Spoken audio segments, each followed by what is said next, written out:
The day I found the hotel receipt was the day I stopped being invisible. For 7 years, I had disappeared into the role of caregiver, bathing my mother-in-law's frail body, monitoring her medications, and sacrificing my hard-earned professorship while my husband Michael built his empire. "It's just another business emergency," he'd said, canceling our first vacation in years. But emergencies don't come with champagne charges and couples massages at the exact Napa Valley resort we'd planned to visit, nor with a second guest named Vanessa. As I stared at the evidence of his betrayal, something crystallized within me. The woman who had put everyone else first for 7 years was about to make a decision that would leave Michael, his mother, and even me completely transformed. And not one of them would see it coming. For 7 grueling years, I was the one bathing Michael's mother, Irene, administering her medications, changing her soiled bed sheets, and massaging her swollen legs to prevent blood clots.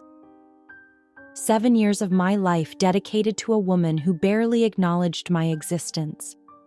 It wasn't until the doctor told us she was finally recovering well that I allowed myself to imagine a life beyond these 4 walls. I still remember the day Irene had her stroke. We were hosting a dinner party when she suddenly slumped in her chair, her wine glass shattering against our hardwood floor. The ambulance, the hospital waiting room, the doctors with their grim faces, it all blurs together now. What remains crystal clear is Michael's expression when the doctor suggested a nursing home. "My mother deserves better than that," he had declared. What he meant was, "You will take care of her." I quit my job as an associate professor to become a full-time caregiver. My classroom of eager college students replaced by a bitter woman who called me the help, even on her good days. Each morning started the same: changing linens, preparing medications, cooking soft foods she could swallow without choking. The afternoons were filled with physical therapy exercises I had taught myself from YouTube videos, because Michael said professional therapists were too expensive. "You're so good with her," he would say during his brief appearances between meetings. "She responds to you." What he didn't mention was how she would light up when he entered the room, saving her smiles exclusively for her precious son who could barely spare 30 minutes a day for her. My friends stopped calling after the first year. My sister visited occasionally, her eyes filled with a pity I pretended not to notice. "You need to take care of yourself," she would whisper while helping me fold laundry. I'd just shrug. "Michael needs me. Irene needs me. This is temporary." But temporary stretched into years. My hair grayed, my hands roughened from constant cleaning, my back perpetually aching from lifting Irene's increasingly frail body. Meanwhile, Michael's business thrived.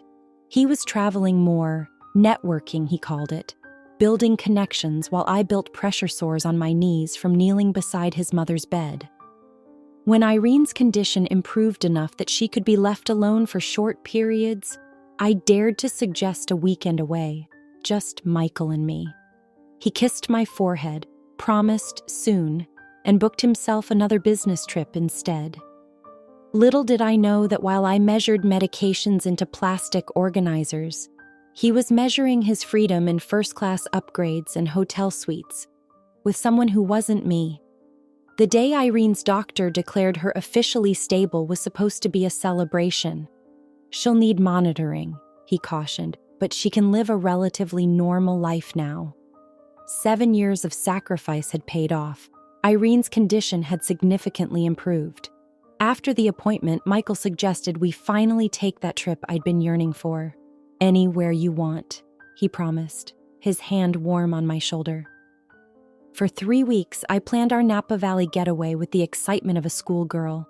I researched wineries, booked a couple's massage, even bought a new dress, my first in years. The night before our departure, I packed our bags while Michael worked late at the office. The next morning, I stood in our driveway, suitcase by my feet, watching as Michael loaded the car. Everything was perfect until his phone rang. He answered, stepping away from me, voice hushed. When he returned, his expression had changed. "Catherine, there's a problem at work. The Peterson account, it's falling apart. His eyes wouldn't meet mine. I need to fly to Boston tonight, emergency damage control. Boston, but our reservation? I'll make it up to you. Take your sister instead, my treat. He handed me his credit card. The business can't afford to lose this client. I watched numbly as he unpacked his suitcase, replacing casual clothes with business attire. My own suitcase remained by the door, a monument to foolish hope. I'm sorry, he said. Already calling for an Uber to the airport. I'll call you from Boston. He did call once, his voice echoing with the telltale background noise of a crowded restaurant. Just checking in on Mom, he said, barely asking about me. In the background, a woman laughed, the sound intimate and familiar. My sister refused to take his place on our trip. That's the third emergency this year, she noted, her voice laced with suspicion. Don't you think that's strange? I defended him reflexively. His business is everything to him. And what are you to him? She challenged. I had no answer. 2 days later, while organizing Michael's desk to keep busy, I found a receipt he'd forgotten to hide. Not from Boston, from Sonoma. A reservation for 2 at a winery I'd specifically requested for our trip. A suite I dreamed of staying in. A vacation he was taking without me, while I remained behind, still tethered to his mother's care. The receipt burned in my hand like a hot coal. Michael wasn't in Boston handling an emergency. He was in Sonoma, our Sonoma, with someone else. My fingers trembled as I turned on his laptop. We'd always shared passwords. No secrets between us, he'd said years ago, back when I believed him. His email loaded and I started searching. Sonoma, vacation, reservation, nothing. Had I misunderstood? Then I thought to check his archived folders, the ones where important messages were automatically stored. There they were, dozens of confirmation emails, not sent to his main inbox, but to a secondary address I'd never seen before. I scrolled through them, each one a fresh wound. Hotel confirmations, dinner reservations, 2 first-class tickets, purchased months ago, well before Irene's remission, before he'd even suggested our getaway. This wasn't spontaneous. This was planned. And then I saw her name on the second ticket, Vanessa Winters. The room seemed to tilt. Vanessa, his college girlfriend, the one who got away when she chose her career over him. The one he claimed to have forgotten until she reached out 5 years ago about a potential business partnership. My hands moved automatically, searching her name. Hundreds of emails appeared. Weekly, sometimes daily exchanges stretching back 4 years. Photos attached to some. Weekend getaways in Chicago, a beach trip to Florida, a skiing vacation in Colorado. All during times he'd told me he was at business conferences or meeting clients. In one photo, they stood beside a Christmas tree in a hotel lobby, his arm around her waist. The timestamp, December 25th last year. While I spent Christmas Day feeding Irene turkey I'd pured myself because she'd had difficulty swallowing that week, he was unwrapping presents with another woman. I found their text messages next, synced to his laptop. The latest exchange made my stomach heave. Can't wait to see you tomorrow. Catherine thinks I'm in Boston. Poor thing, always so trusting. Bring the red tie, you know the one. I scrolled back further, years back, watching their relationship unfold in real time. The initial professional exchanges, the first lunch meeting, the gradual shift to personal topics, his complaints about me, about his mother's care, about feeling trapped. Vanessa's sympathetic responses, their first rendezvous. All while I changed his mother's bedpan and rubbed lotion into her paper-thin skin, believing my sacrifice meant something to him. I closed the laptop and sat motionless, feeling the foundation of my life crack beneath me. The house I'd cleaned obsessively for years suddenly looked different. Not a home, but a prison I'd willingly entered. The framed photos on our mantle, Michael and me on our 10th anniversary, him beaming while I looked exhausted, seemed like cruel jokes. How had I not seen it? The late-night calls he took outside, the business trips that multiplied after Vanessa reappeared, The way he no longer asked about my day or noticed when I changed my hair. I'd attributed it all to stress, to his mother's illness demanding so much from both of us. I wandered into our bedroom, opening the drawer where I kept my treasures. Small gifts he'd brought back from his trips. A shell from Miami, a keychain from Seattle, a snow globe from Denver. I checked his emails again, matching dates. Miami, a weekend with Vanessa at a beachfront hotel. Seattle, a technology conference they both attended. Denver, that Christmas ski trip, immortalized in photos of them kissing on a chairlift. These weren't gifts. They were guilt offerings, trinkets purchased in airport gift shops during hasty departures. Breadcrumbs meant to lead me away from the truth. I moved to his closet next, sliding hangers aside to reach the back. There, in a garment bag he thought I never touched, hung clothes I'd never seen him wear, designer brands too expensive for what he claimed was our budget. The jacket still had its receipt in the pocket, $1,200. Meanwhile, I'd been darning my own sweaters, telling myself we needed to economize for Irene's medications. In the bathroom, I found cologne I'd never smelled on him, reserved apparently for someone else's pleasure.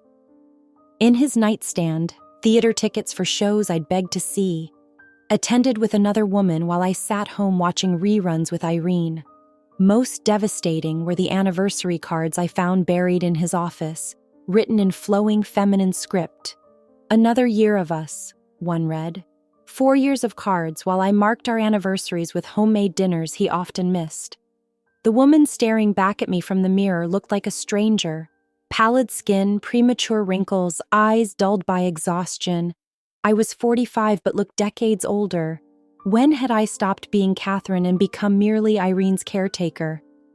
In that moment, something inside me, something that had bent and bent for years without breaking, finally snapped. I considered confronting Michael immediately, but decided to wait. Let him return from his romantic getaway first. Let him lie to my face one more time. I needed to see if he would even try to be honest. 3 days later, he walked through the door carrying his usual gift, a bottle of local wine from Boston. His smile faltered when he saw me waiting in the darkened living room, Irene already asleep upstairs. "You're still up," he said, loosening his tie, the red one Vanessa had requested. "How was Boston?" I asked, my voice surprisingly steady.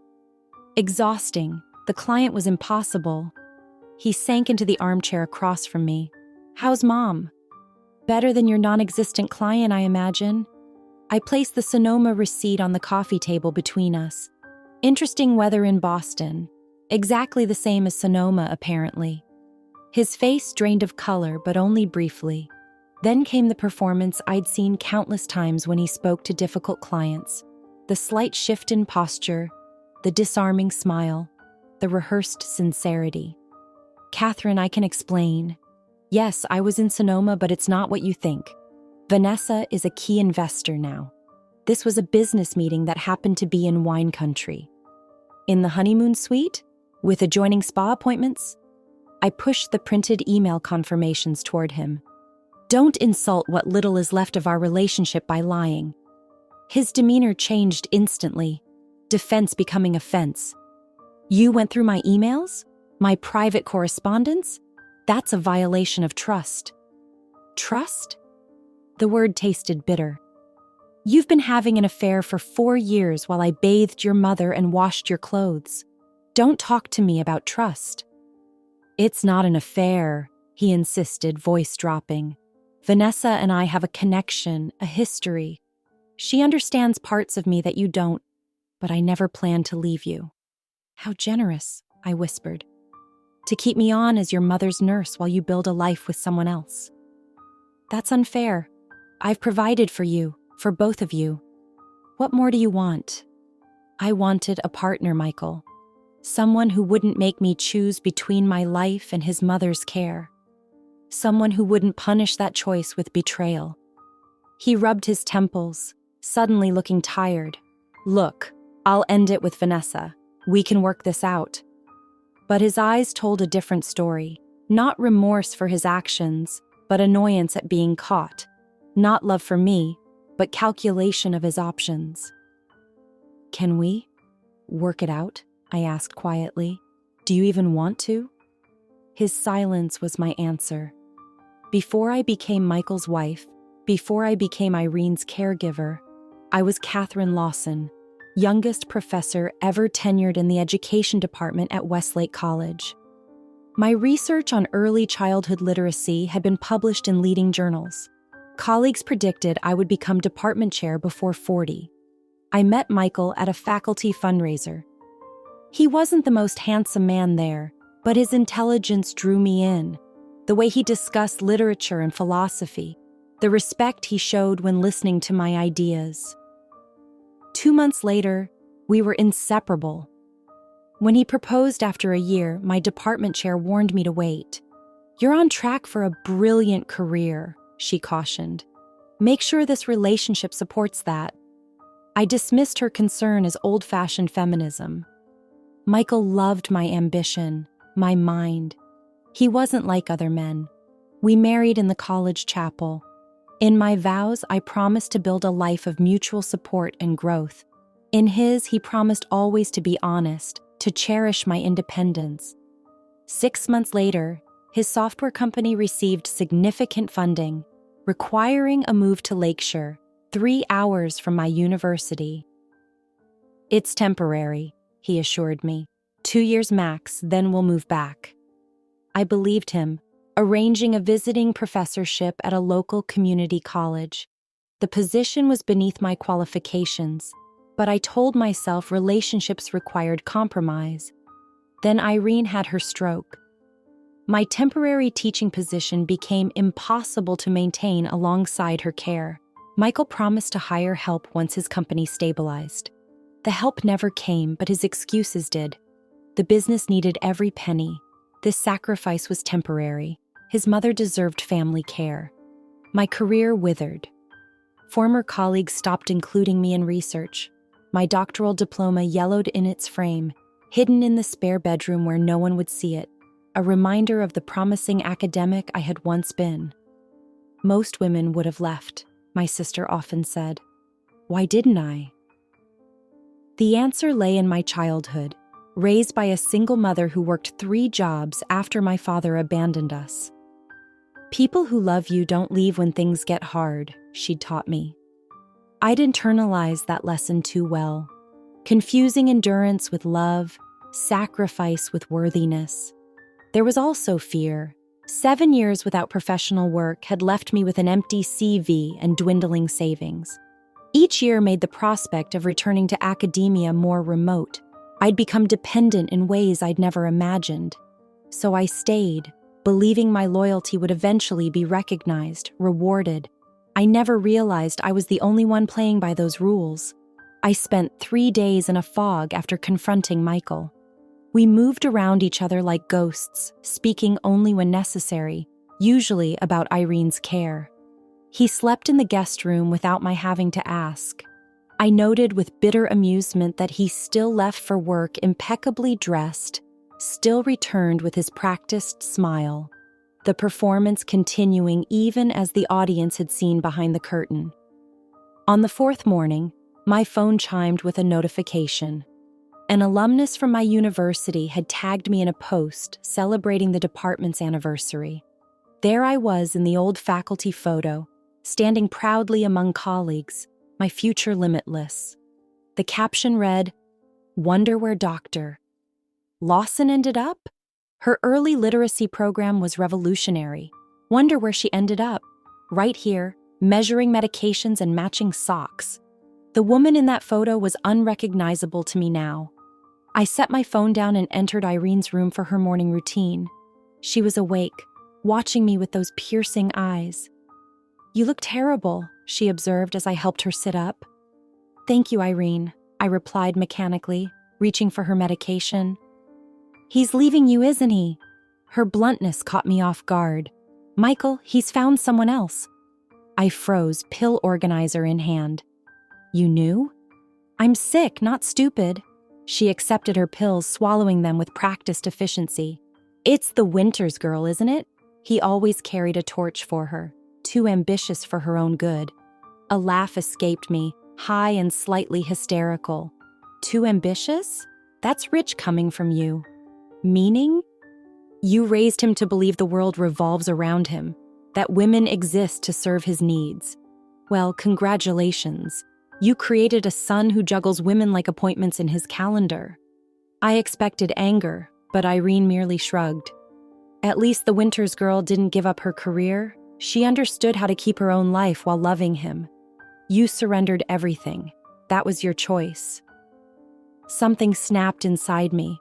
7 years of pent-up resentment came flooding out. My choice? When he brought you home from the hospital, did I have a choice? When you needed bathing at 3 a.m., did I have a choice? When your son, your precious son, was too busy for his own mother, where was my choice then? I was shaking, tears streaming down my face. Without thinking, I grabbed the framed family photo from her nightstand. Michael as a child, Irene and her late husband beaming proudly, and hurled it against the wall. Glass shattered, spraying across the hardwood floor. Irene didn't flinch. Feel better? I didn't. So I grabbed the next thing, the ceramic angel collection she treasured, gifts from Michael over the years. One by one, I smashed them on the floor, each crash releasing another fragment of my suppressed rage. 7 years, I screamed. 7 years of my life. When the destruction finally stopped, I stood breathless amid the wreckage of porcelain wings and glass shards, waiting for remorse to hit me. It never came. After my outburst, a strange calm settled over me. I cleaned up the broken glass methodically, helped Irene with her breakfast, and excused myself. In our bedroom, I unlocked the safe where Michael kept our important documents: birth certificates, property deeds, insurance policies. Among them was my teaching certification, still valid for another year if renewed promptly. I set it aside, along with my birth certificate and passport. Then I found what I was really looking for: documents related to our finances. Through all these years, I'd trusted Michael to manage our money. Now, I methodically went through every account statement, every investment portfolio. What I discovered shouldn't have surprised me, but did. A joint checking account nearly empty except for Irene's medical expenses, and separate accounts in his name with substantial balances. More disturbing were the transfers, regular movements of money from our joint savings into an account I didn't recognize. I wrote down the account number and called our bank. "I'm sorry, Mrs. Harrington, but that account is in Mr. Harrington's name only," the representative explained. "I can't provide any information." "I understand," I said pleasantly. "I'm actually calling about our joint account. I'd like to make some changes." 20 minutes later, I had transferred every penny from our joint accounts into a new account in my name only. It wasn't a fortune, Michael had made sure of that, but it was enough to rent an apartment and support myself while I sought work. Next, I called the university where I'd once taught. My old department chair, now dean, answered personally. "Catherine Lawson," she said, surprise evident in her voice. "It's been years." "I'm calling about the certification renewal program," I explained. "I'd like to enroll. The fall cohort is full, but..." She paused. "Actually, we just had a cancellation. Your timing is perfect. Perfect timing indeed." I spent the rest of the day packing methodically: clothes, personal items, my few remaining academic books. I left Michael's things untouched, a museum to a life I was abandoning. Finally, I wrote 2 letters. The first to Michael was brief. "I've taken what's mine from our joint accounts. Irene's care agency will start tomorrow. I've paid the first month from our savings. The remainder of our finances are now your concern, as is your mother. I've left my wedding ring on the dresser. It never fit properly anyway." The second letter was to Irene, longer and surprisingly difficult to write. Despite everything, we'd spent 7 years in intimate proximity. In the end, I wrote simply, "I forgive you for taking my years. I can't forgive myself for giving them away. Take care of yourself. Catherine. I called a taxi, loaded my bags, and walked out without looking back. As the car pulled away, I deleted Michael's number from my phone, the first step in reclaiming my identity from the woman I'd allowed myself to become. My first week of freedom, I rented a modest studio apartment near the university where I'd enrolled in the certification renewal program. The space was tiny compared to Michael's sprawling house, but it was mine, every inch reflecting choices I'd made for myself. On my third night, I stood in the center of the room, suddenly overwhelmed by the silence. No medical equipment humming, no call button within reach, no schedule dictated by someone else's needs. The silence felt sacred. I drew a bath, something I hadn't done in years, always taking quick showers between Irene's care sessions. I poured in expensive bath salts I'd bought that afternoon, a small luxury that would have seemed wasteful just days before. As I sank into the hot water, I felt my muscles relax for what seemed like the first time in years. My phone buzzed repeatedly. Michael, his mother's care agency, even his sister, who'd never bothered to visit once during Irene's illness.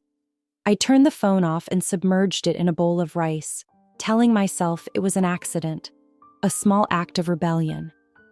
The next morning, I walked to a cafe 3 blocks from my apartment and ordered breakfast, something I couldn't remember doing since before Irene's stroke. The server smiled as she set down my latte, decorated with an intricate leaf design in the foam. "Beautiful," I remarked. "Thanks," she replied. "I'm practicing latte art, hoping to enter a competition next month." Such a small thing, a young woman with aspirations creating art in coffee foam. Yet it struck me profoundly. When was the last time I'd had aspirations? When had I stopped creating anything? After breakfast, I wandered into a bookstore and spent 2 hours browsing shelves without checking the time once. I purchased 3 novels and a large sketchbook with heavy paper, remembering suddenly how I used to draw in college, another passion sacrificed to caregiving. That afternoon, I attended my first certification class.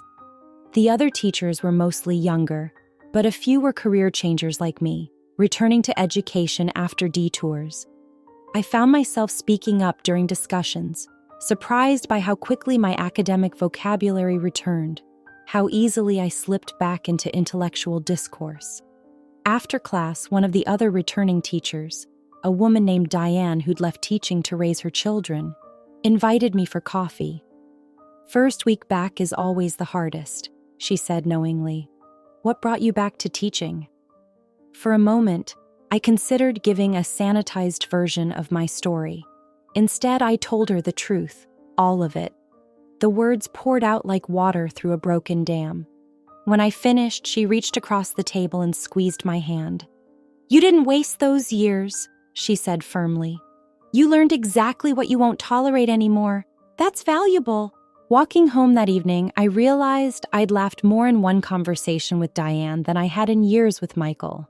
My cheeks actually ached from smiling. That night, in my small studio, I drew for the first time in nearly a decade. Rough, emotional sketches that would never hang in galleries, but served as evidence that I was still capable of creation, of growth, of joy. 2 weeks after I left, Michael finally tracked down my new address. I returned from class to find him waiting outside my building, looking disheveled in a way I'd never seen before, his usual impeccable appearance replaced by wrinkled clothes and uncombed hair. "You can't just leave," he said as I approached, his voice hovering between anger and disbelief. "Mom's care agency is inadequate. They don't know her routines. They're charging a fortune. No, I miss you. No, I'm sorry. Just complaints about services that cost money and didn't match my unpaid labor." "That sounds difficult for you," I replied, unlocking the entrance door without inviting him up. He followed anyway, crowding into the small elevator with me. "Catherine, be reasonable. You've made your point. I've ended things with Vanessa. You can come home now." The elevator opened on my floor. I walked to my apartment, very aware of him trailing behind me like an unwanted shadow. "This is where you're living?" he asked, looking around my studio with undisguised disdain once we were inside. "It's the size of our guest bathroom." "It's the size of your guest bathroom," I corrected. "And yes, this is where I live now." "What about our marriage? 7 years together, and you just walk away without discussion." 7 years, I echoed. 4 of which you spent with another woman. What exactly should we discuss? He sat heavily on my secondhand sofa. "Look, I know I made mistakes, but throwing away everything we built, everything I built," I interrupted. "Your business grew while I maintained your house, cared for your mother, and buried my own potential. The life we had was built on my sacrifice, not yours." His expression hardened. "And now you're punishing me by leaving my mother without proper care. Your mother has professional care now. Care you could have provided years ago if you'd been willing to spend money on something besides your double life. The care agency is threatening to quit already. Mom's difficult with them." Irene was difficult with me too. The difference is they're being paid for their trouble. Michael's phone rang. The care agency, ironically enough. He answered, his voice shifting to the placating tone he always used with his mother. After several minutes of negotiation, he hung up looking defeated. "They want more money for specialized care. I can't afford their rates and maintain the house. Something has to give." For the first time, I felt a flicker of sympathy for him. He was facing what I'd faced years ago, the impossible mathematics of caregiving. "You have options," I said quietly. "Sell the house. Move to a smaller place closer to her doctors. Ask your sister to help. Take family leave from work." "That's not realistic," he scoffed. "No? I gave up my entire career and that was realistic." He had no answer for that. We sat in silence until he finally asked, "You're really not coming back, are you?" I met his gaze directly. "No, Michael, I'm not." After he left, I opened my windows wide, letting fresh air sweep through the apartment, clearing any lingering trace of my old life. 6 months passed quickly. I completed my certification renewal and secured a position teaching 2nd grade at a progressive charter school. The salary was modest compared to my old professor's income, but it covered my needs with enough left over to begin rebuilding my savings. My classroom became my sanctuary, walls covered with children's artwork, bookshelves arranged by topic rather than reading level, small touches that reflected my teaching philosophy. After school, I stayed late preparing lessons, remembering the joy of intellectual engagement that had been missing from my life for so long. I made friends among my colleagues, real friendships based on shared interests and mutual respect rather than obligation. We met for happy hour on Fridays, attended lectures together, exchanged books and ideas. One colleague, a literature teacher named James, invited me to join his community theater group. I surprised myself by accepting. My first role was small, just a few lines, but standing on stage, embodying someone else's words, I felt an exhilaration I'd forgotten existed. After that first performance, James handed me a bouquet of daisies, his smile warm and expectant. "Dinner?" he asked. "To celebrate your debut?" I almost declined reflexively, 7 years of self-denial hard to break. Then I recognized the moment for what it was, not just dinner, but a step toward a future where my needs mattered. "I'd like that," I replied. Over pasta at a small Italian restaurant, I told James about Michael, about Irene, about the years I'd lost. He listened without interruption, his expression thoughtful. "My ex-wife left me for her boss," he said when I'd finished. "I spent 2 years angry, convinced I'd wasted 5 years of my life with her." "And now?" I asked. "Now I realize those years taught me what I need in a relationship: equality, honesty, room to grow individually while growing together." He twirled pasta on his fork. Those lessons weren't wasted time. For the first time, I considered that perspective. My 7 years with Michael not as a loss, but as an education in my own worth. The following week, I received a letter from Irene. Michael had finally moved her to an assisted living facility with specialized stroke recovery programs. "The care is excellent," she wrote. "Better than either of us could provide." There was no apology in her words, but there was acknowledgement. It was enough. With each passing month, I recovered more pieces of myself, rediscovering old interests, developing new ones.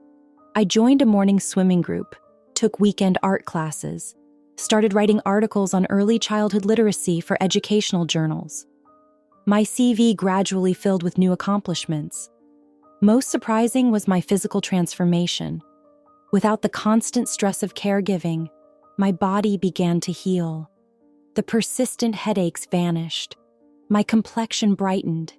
Even my posture changed, shoulders straightening as if relieved of an invisible burden.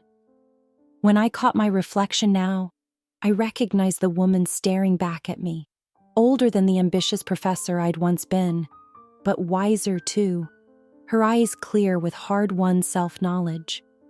1 year after walking out of Michael's house, I received an unexpected invitation to present at an education conference. My article on trauma-informed literacy practices had caught the committee's attention. The venue, the same hotel where Michael and I had held our wedding reception 12 years earlier. I considered declining, wary of stirring old memories. Instead, I accepted, recognizing the symmetry as an opportunity for closure. The conference fell on a bright October weekend. My presentation was scheduled for Saturday morning, leaving Friday evening free. On impulse, I booked a table at the hotel's rooftop restaurant, the same table where Michael had proposed. I dressed carefully in a deep blue suit I'd purchased for the occasion, applied subtle makeup and wore my hair down, choices made for my pleasure alone. As the elevator carried me to the rooftop, I felt a moment of trepidation. Then the doors opened, and I stepped into the restaurant with steady confidence. The maitre d' showed me to my table, where I ordered a glass of Cabernet in the chef's tasting menu, an extravagance I'd never have considered during my years of self-denial. As I sipped my wine, watching the sunset paint the city skyline in gold and purple, I mentally rehearsed my presentation for the following day. "Catherine?" I looked up to find Michael standing beside my table, clearly as surprised to see me as I was to see him. He looked older, more careworn than when I'd left. "Hello, Michael. You look different," he said, studying me with bewilderment. "Good different. Thank you." I gestured to the empty chair across from me. "Would you like to join me?" Just for a moment. He hesitated, then sat. "I'm here for a technology conference, speaking tomorrow on software innovations in healthcare." A pause. "Inspired by Mom's care needs, actually. How is Irene?" "Better. The facility has been good for her." He fidgeted with his napkin. "She asks about you sometimes." We fell into an awkward silence until he finally said, "I never properly apologized. For everything." "No," I agreed. "You didn't." He ran a hand through his hair, now visibly graying at the temples. "I didn't understand what I was asking of you. With Mom, with our marriage. I didn't see the cost. Because you weren't paying it," I said simply. "No, I wasn't." His admission surprised me. "After you left, when I had to manage her care myself?" He shook his head. "I lasted 3 weeks before breaking down completely." My first course arrived, a delicate amuse-bouche presented on a hand-painted ceramic spoon. I savored it slowly before responding. "What happened with Vanessa?" I asked, genuinely curious. A bitter smile crossed his face. "She left 6 weeks after you did. Said she hadn't signed up for a relationship with a full-time caregiver. Ironic, isn't it?" Indeed it was. "And now?" "Now I'm learning to balance work and family obligations better. Dating occasionally, nothing serious." He studied me. "And you? Are you seeing anyone?" I thought of James, with whom I'd shared increasingly regular dinners and long walks. "I'm exploring possibilities," I said carefully. "But mostly, I'm focused on rebuilding my career." Michael nodded, a flicker of genuine respect in his eyes. "I should let you enjoy your dinner," he said, standing. "But Catherine, I am sorry, truly.